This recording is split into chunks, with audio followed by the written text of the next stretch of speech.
next person's Chris Karcho, maybe Karchowski. Could be wrong. I'm sorry. Environment/tech art. So we've got a number of things going on in here. Um, this is all right. So student projects. So this is the only piece that's student project. Grab this and I'll post this in chat in case you want to see. Yeah. So let's start with the student project first. So this is 3 years ago, so we won't sit on this for too long. The floor material is tiled really high, or like the detail is very strong. Normally I tell people to calm down with the scratching being really heavy in the normals, so watch out for that. Yeah, let's see what else we got going on here. Bringing logic in and surface understanding is really important. It's like these cables here, these tubes, they look wet or like covered in the oil just because of how shiny they are, right? So just, it's all PBR stuff, right? It's just getting that PBR, the PBR love in there.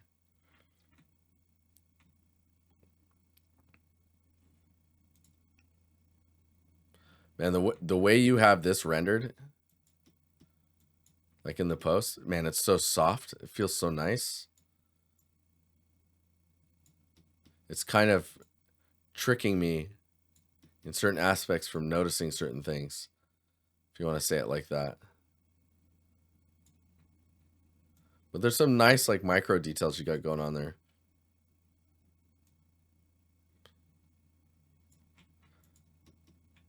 Man, Sketchfab's renderer is really nice. Look at this.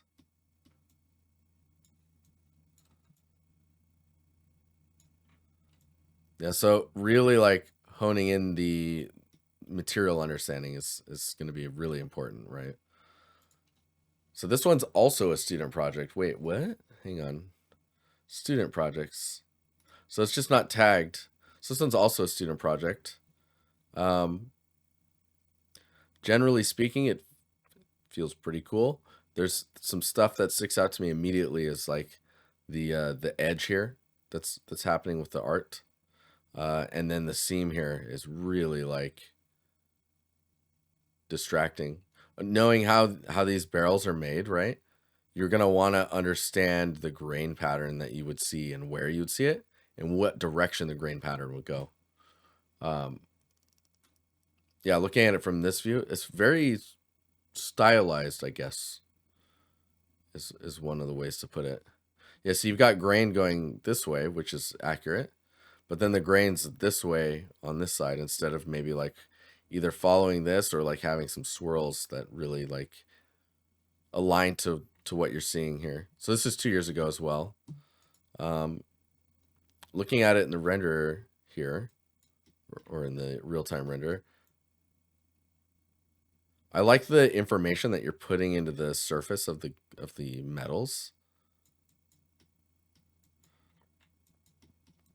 This feels extremely shiny or clean. I'm not sure. Man, this is the thing that's got me thrown off entirely. It's such a hard edge too.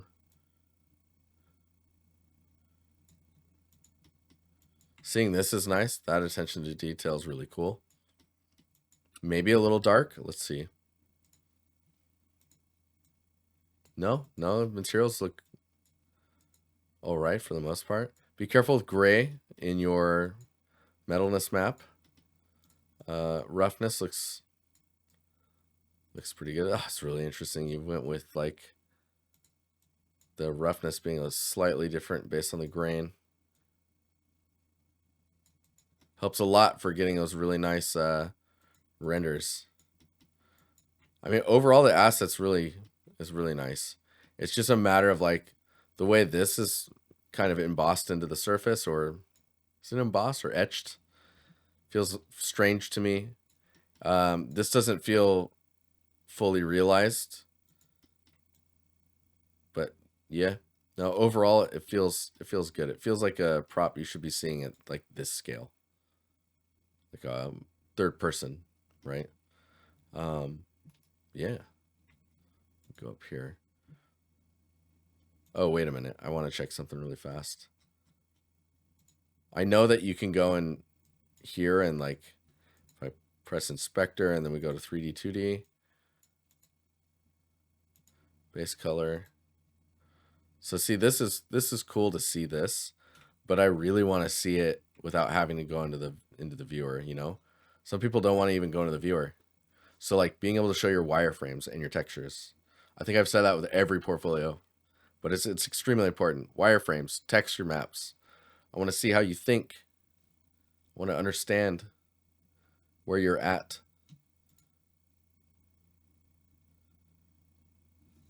Stylized Space Miner, Grand Space Opera. Stylized prop I've been working on for this Grand Space Opera. Light Age Challenge.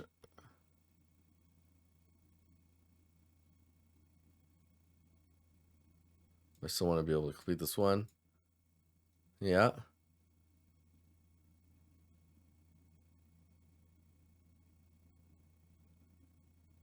So many props in Hogwarts Legacy. It's true.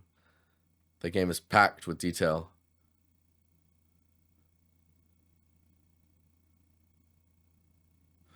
With metalness only needing binary info, would it be possible to pack multiple maps into the same channel,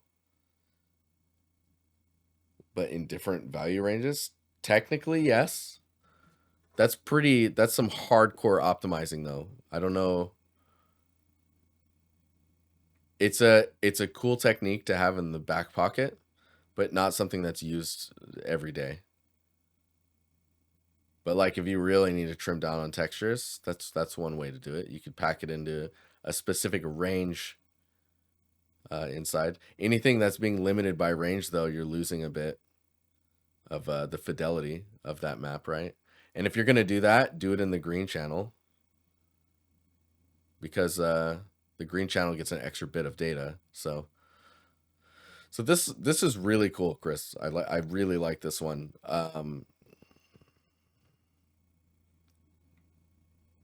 There's a clear style and look to it.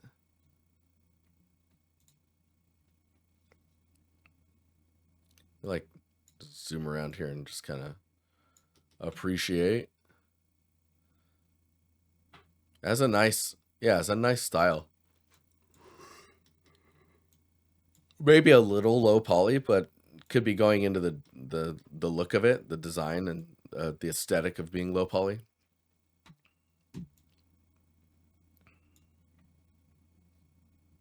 Oh yeah, look at this maps.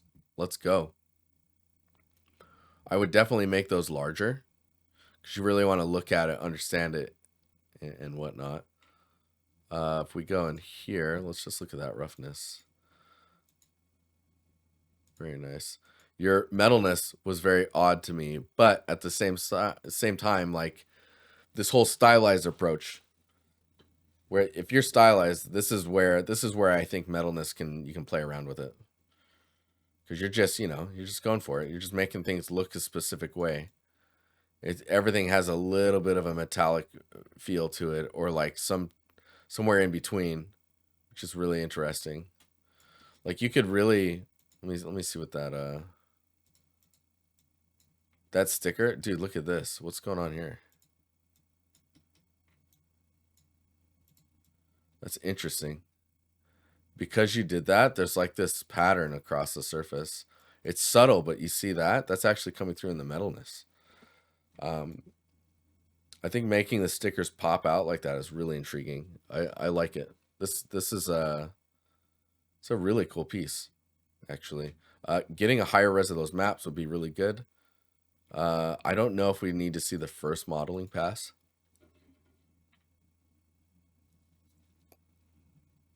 Super cool. Oh, this is great too. Getting like showing references and detail understanding.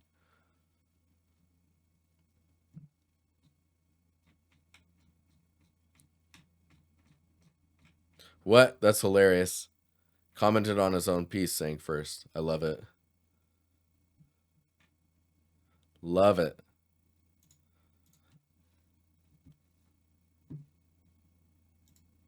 The song that's playing right now is terrible. My gosh. But yeah, so let's get on these last two pieces here. Just take a gander.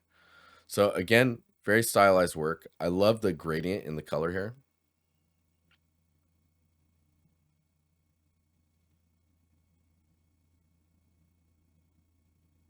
Is DNF mean did not finish? Am I getting older?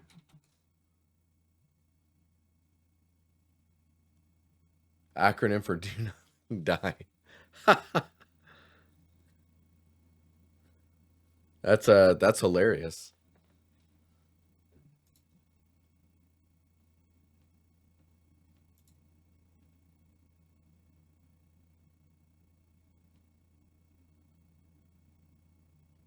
Yeah, I guess that's how that's being used.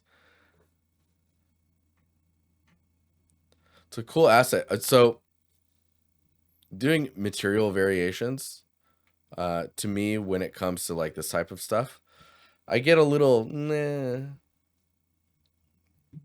like wishy-washy on it because at that point it's just color shifting, right? It's just like if it went from like, okay, I'm gonna make this material and it's painted, but then I'm gonna make another material where the surface is like made of leather. That's cool. Changing up those surfaces to completely different material attributes and repainting the masks to like wear in different ways. I think that to me is more valuable when it comes to showing that variety, that difference. Because for me, I mean, this is enough. Like I see this and I'm like, that's cool. That's enough for me. The screen's a little hard to read. I think if there was a different type of legibility to it, or like maybe the background wasn't as bright, that would help.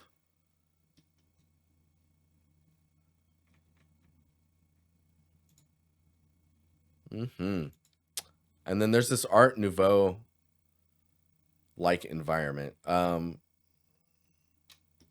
Art Nouveau like Seaside Town, man, that's gorgeous. So I'm not sure what makes something Art Nouveau like. Art Nouveau is a international style of art, architecture, and applied art, especially the decorative arts.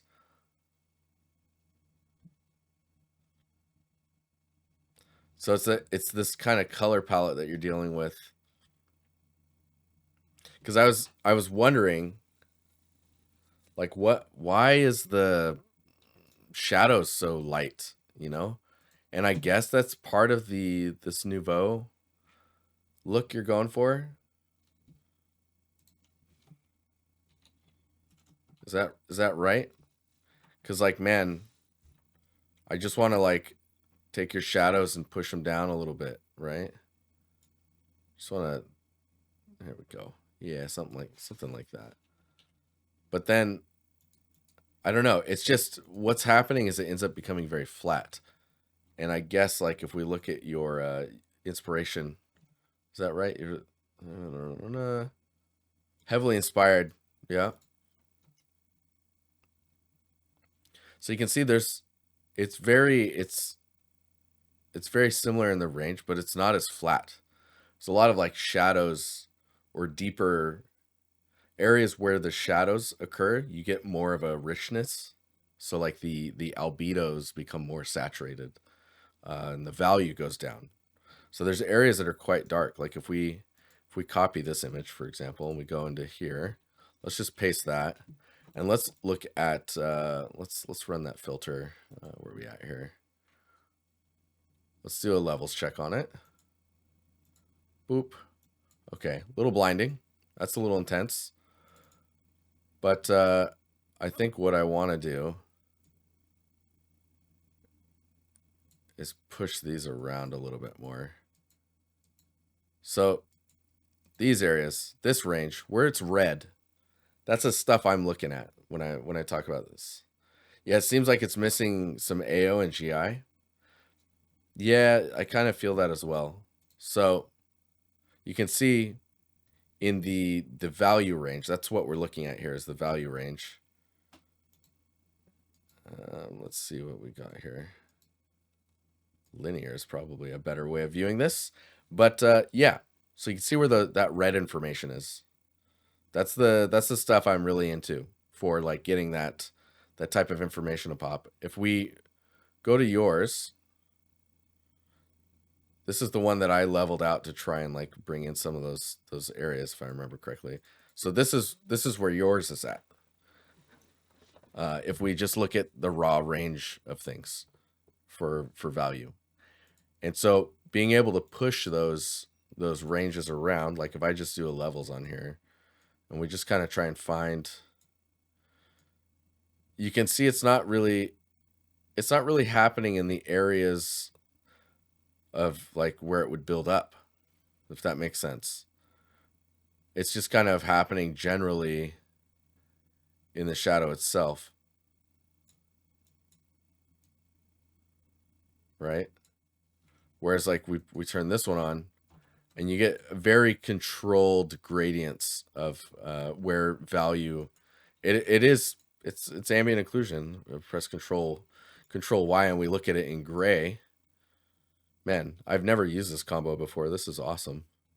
You basically, I put this gradient filter on here, and then if I make it grayscale, it's almost like we're looking at an ambient occlusion pass.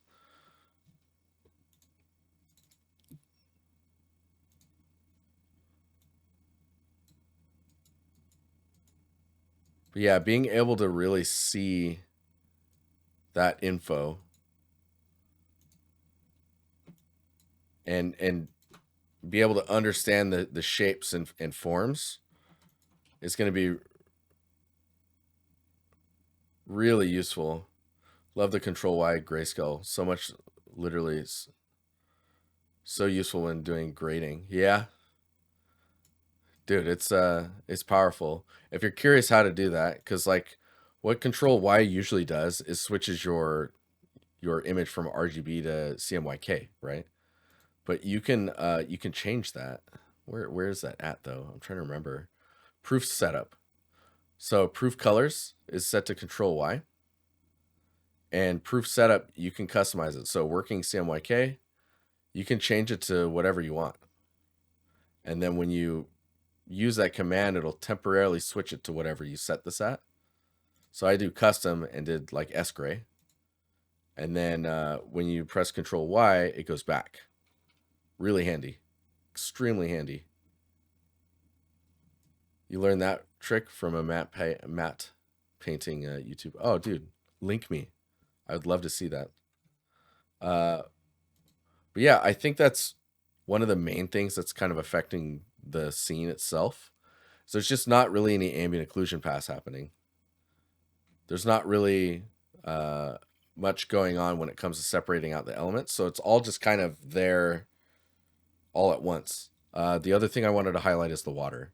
So you were saying in your post here, environment and tech art. So if you want to be tech art, I would expect you to be able to make some pretty sick water shader with like things blending in where they're supposed to based off like where they're meeting. I love that you've got that moisture, that wetness on the bottom part of the geometry.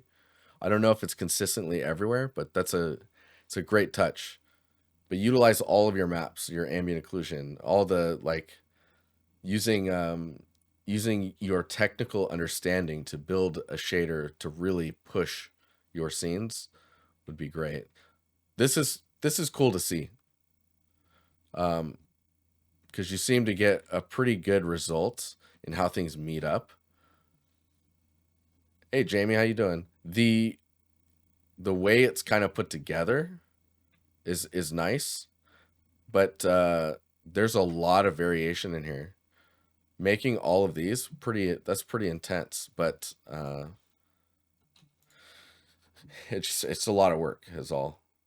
It's pretty crazy.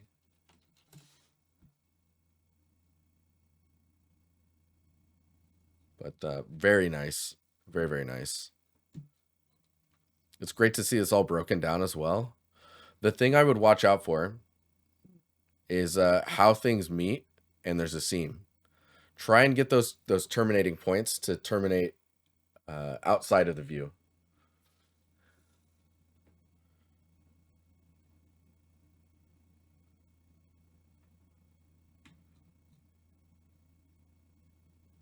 Oh, you don't want the shadows back here? I mean, those shadows could definitely be lighter. So it's a little easier to see what's going on here. For sure. It's very busy, right? Oh, this is cool.